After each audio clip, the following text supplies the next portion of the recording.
County, Honorable Speaker, which after the hiving off and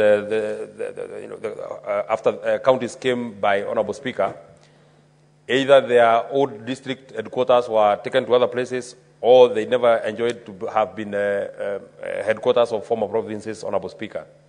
One of these cases, Honorable Speaker, was Nyandarua County, whose old district headquarters were in Nyahururu, Honorable Speaker. In the new dispensation of the counties, Honorable Speaker, Nyahururu became part of Laikipia, and then we were then forced to go to a new county headquarters, or Kalau, which didn't have government facilities, Honorable Speaker. However, just as it has been correctly noted by the Committee on Finance, Honorable Speaker, these projects and this idea, very, very brilliant idea that was mooted in 2017, has taken inordinately long to have it implemented or to have it come to fruition, Honorable Speaker. Some of the projects that we are speaking about, and in the case for Nyandarua, Honorable Speaker, the contract for the establishment of the county headquarters was signed in March of 2020.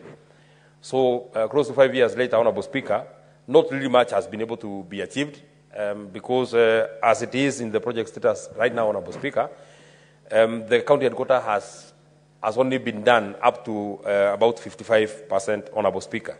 And there are two things to it, Honorable Speaker. You know, this project was to be jointly undertaken by the county government and the national government, Honorable Speaker.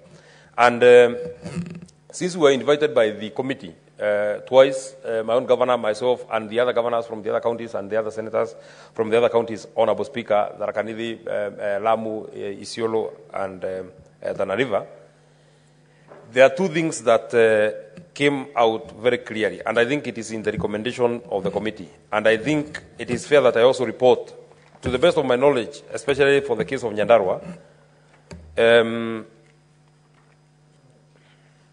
in terms of the overall responsibilities of project management, including supervision, monitoring, and payment of contractors, Honorable Speaker, that is a secondary matter. But there was a request by the Council of Governors when they appeared before the committee.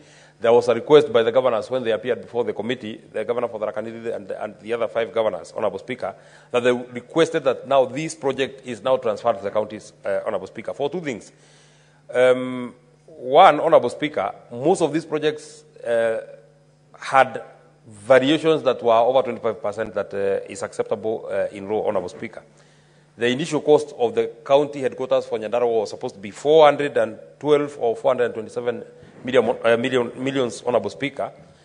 But after the first certificates were raised, the contractor had raised certificates of about 322 million. Then the new contract was entered into was for about 450 million, Honorable Speaker. So the contract sum went to up to almost twice the amount that was initially supposed to do with this county headquarters, Honorable Speaker. And it is at this point then, Honorable Speaker, we must also speak about standardization, because even though the cost of construction in different places is different, Honorable Speaker, it sometimes becomes very alarming of the reason why a county headquarters in, or a governor's resident in Mandera, Honorable Speaker, should cost 252 million, and a governor's resident in Kericho is costing 60 million. I mean, a governor is a governor, Honorable Speaker. The kind of facility that the governor for Kilifi, the governor for Mombasa, the governor for Nairobi requires is the same kind of facility that the governor for Isiolo also requires to run, Honorable Speaker. There was a request, and there is a recommendation that I did support, Honorable Speaker, that the intergovernmental arrangements framework for the implementation of the project should be revised to ensure that to ensure expeditious completion of the projects, Honorable Speaker. If this idea first came to the Senate in 2017, Honorable Speaker, we are now 7 years into the implementation of the project. If the projects have only been done 55%, the people are not getting as much utility as they should from getting a county headquarters, Honorable Speaker. I would want to conceptualize it this way, Honorable Speaker, that in the case for Nyandarua, the county assembly of Nyandarua was conceived after the county headquarters. The county assembly is now complete, has been in use for the last about 3 years. The county assembly office block was conceptualized after the county assembly, after the county government headquarters, Honorable Speaker. The County Assembly office block, which is also a very big building in Olkalau, Honorable Speaker, is complete, but the county government headquarters are still not complete. The land registry in Olkalau, Honorable Speaker, was mooted way after the county headquarters. It was launched way after the county headquarters, Honorable Speaker. But as it is now, the land registry in Olkalau is complete, but the county government headquarters are not complete, Honorable Speaker. The judiciary in Olkalau, Honorable Speaker, I'm happy to inform you that now in Olkalau we have a magistrate and we have a high court in Olkalau, Honorable Speaker. The building for that particular judiciary building, Honorable Speaker, started way after the county headquarters.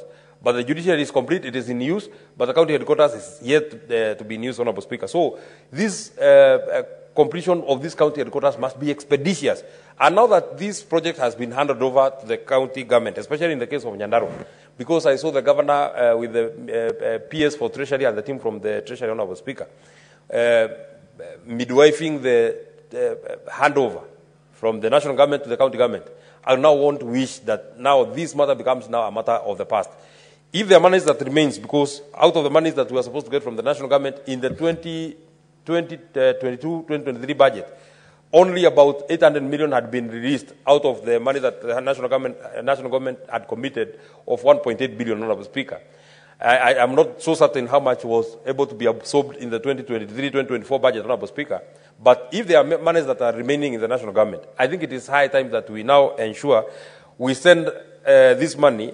And in this regard, Honorable Speaker, it is for this reason why I feel that even as we deal with the matters that we speak about, cutting our budgets, dealing with matters on austerity, if there are monies that we as a House must really try and protect, are the monies that are supposed to go to devolution, Honorable Speaker.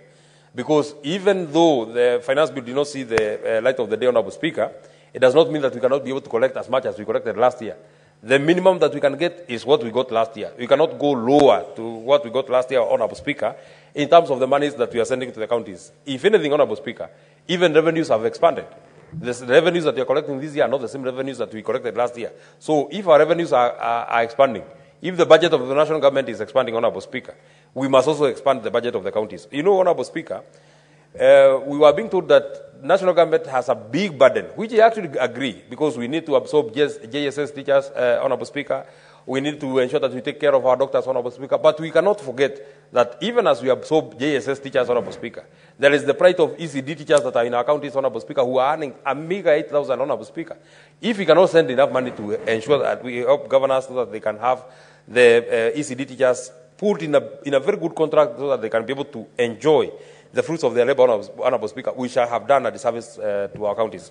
That I know will be a substantive motion that we shall deliberate on, Honorable Speaker, on the money that we are supposed to send to the counties. But I actually feel, Honorable Speaker, that even in the budgets of the county governments, because there was a share contributed by the county governments, Honorable Speaker, even as we cry about the much that we want to push from the national budget, the monies that are supposed to have been appropriated by the county governments themselves, Honorable Speaker, there should not be an issue on expending that money, Honorable Speaker. They should be able to have budgeted in this budget of 2024-2025, Honorable Speaker, so that at least we remain with the bit that now remains with the national government, Honorable Speaker. On issues of project management, including supervision, you know, Honorable Speaker, counties have had this habit of saying that because the Department of Public Works is the one that does supervision, is the one that does monitoring, Honorable Speaker, is the one that certifies certificates so that contractors can be paid, Honorable Speaker. They want to use this as a reason for the inordinate delays in one, payment of contractors, and in two, certification of the works done, Honorable Speaker. We actually agree that this role be now transferred to the county governments so that they can supervise and they can monitor, and so that they can be able to honor the certificates that are raised, Honorable Speaker. Finally, there's this body that is called IGRTC, Honorable Speaker. I think it is high time that they now step up, Honorable Speaker, so that they can be able to try and be the umpire between the national government and the county government, Honorable Speaker, in terms of even these projects that are co-financed by the national government, Honorable Speaker.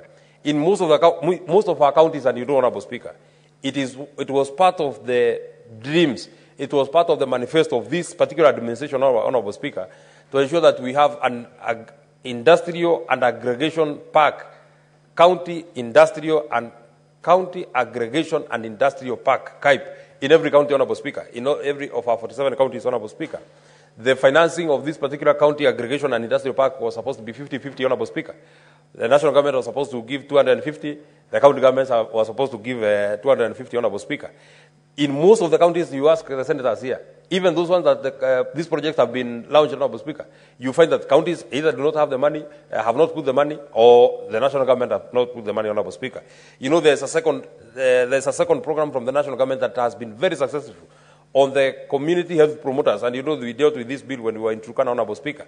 But you find in almost all our counties, as the senators who are here will confirm, Honorable Speaker, that the only stipends that the county health promoters have been able to receive are the monies that come from the national government, because the county governments have not been able to put enough money, or they have not been able to match what has been brought by the national government. The county governments have not matched, Honorable Speaker. So I think it is high time that IGRTC, Honorable Speaker, and even the Council of Governors and all these bodies that are between the national government and the county governments, including this Senate, Honorable Speaker, we try and pronounce ourselves, because if the money is there in the national government for the community health promoters, why can't we then follow up to ensure that this money that is coming from the national government, there is the matching money that is in the county governments, Honorable Speaker. I do not intend to say more than that, Honorable Speaker, but I actually feel if we are not able to complete these county headquarters in this financial year of 2024-2025, we shall have done